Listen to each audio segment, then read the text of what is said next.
بسم اللہ الرحمن الرحیم۔ السلام علیکم۔ میں ہوں ڈاکٹر رفیق بھٹی رویلہ والی مظفر گڑھ سے۔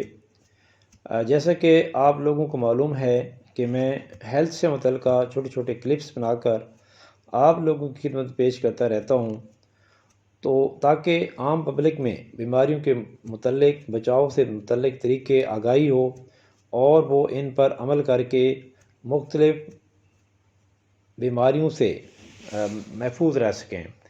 اس کے علاوہ ہیلتھ سے متعلقہ مختلف ٹپس آپ لوگوں کو بتاتا رہتا ہوں تاکہ ان پر عمل کر کے صحت مند رہ سکیں۔ تو چلتے ہیں آج کے ٹاپک کی طرف بغیر وقت ضائع کیے۔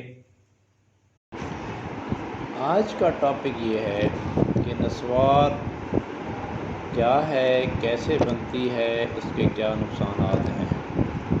تو ناظرین، نسوار سگریٹ کی طرح کا ایک ہلکا سا نشہ ہے۔ نسوار کا نام سن کر عام طور پر خیال میں آتا ہے کہ یہ پٹھان کی سوغات ہے، حالانکہ یہ ایسا نہیں ہے، یہ بھی مغرب کی ایجاد ہے۔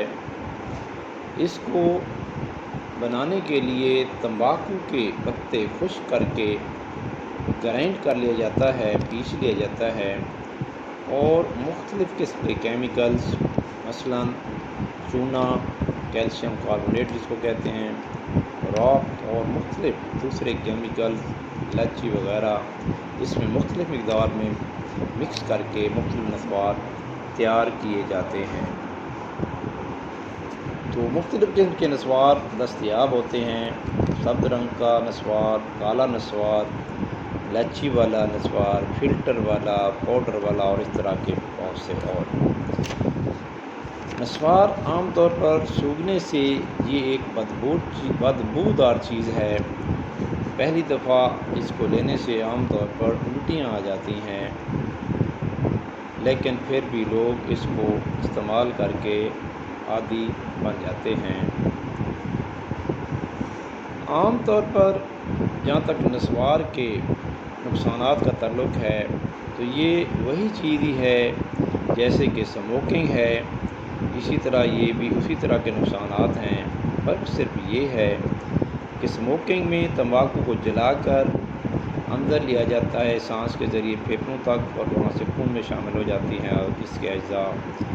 اور نسوار میں یہ ہے کہ ایک اس کی تھوڑی سی چٹکی لے کر اوپر والے یا نیچے والے ہونٹ کے نیچے رکھا جاتا ہے جہاں پر خون کی نالیاں ہوتی ہیں، اور وہاں سے یہ آہستہ آہستہ جذب ہو کے خون میں شامل ہو جاتا ہے۔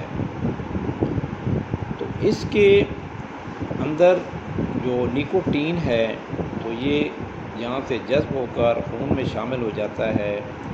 تو باقی نقصانات اب اسی طرح ہیں جس طرح تمباکو نوشی کے ہوتے ہیں، یعنی کہ نیکوٹین جسم کے اندر خون کی نالیوں کو تنگ کر دیتا ہے اور سخت ہو جاتی ہیں، جس کی وجہ سے مختلف اعضاء کو خون کی سپلائی کم ہو جاتی ہے، اور اگر اس طرح دل کو خون کی سپلائی کم ہو جائے تو دل کا دورہ پڑ جاتا ہے، اور دماغ کو اگر سپلائی کم ہو جائے تو سٹروک یا فالج جس کو کہتے ہیں وہ ہو جاتا ہے۔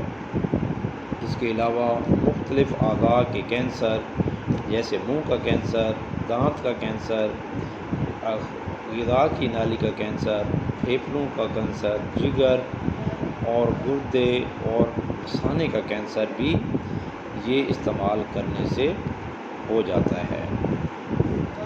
نسوار میں ایک اور بری بات یہ ہے کہ نسوار لینے والا جگہ جگہ تھوکتا رہتا ہے، لوگ اس سے تنگ ہوتے ہیں اور ان سے گھن آتی ہے اور نفرت کرتے ہیں لوگ اس سے۔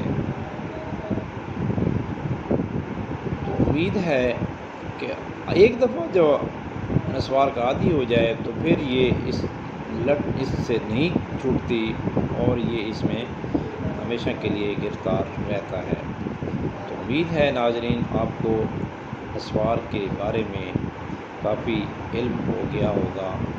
تو آپ اس کو لائک کریں اور اپنے دوستوں میں بھی شیئر کریں تاکہ وہ بھی اس کو جان جائیں اور اس کے نقصانات سے بچنے کے لیے کوشش کریں، اور اس کو سبسکرائب بھی کر دیں۔ دیکھیں یہ ویڈیو بنانے کے لیے کتنی محنت کرنی پڑتی ہے، تو سبسکرائب کرنا جو کہ ایک مفت کا کام ہے، تو یہ تو آپ لوگوں کو ضرور کر دینا چاہیے۔ شکریہ۔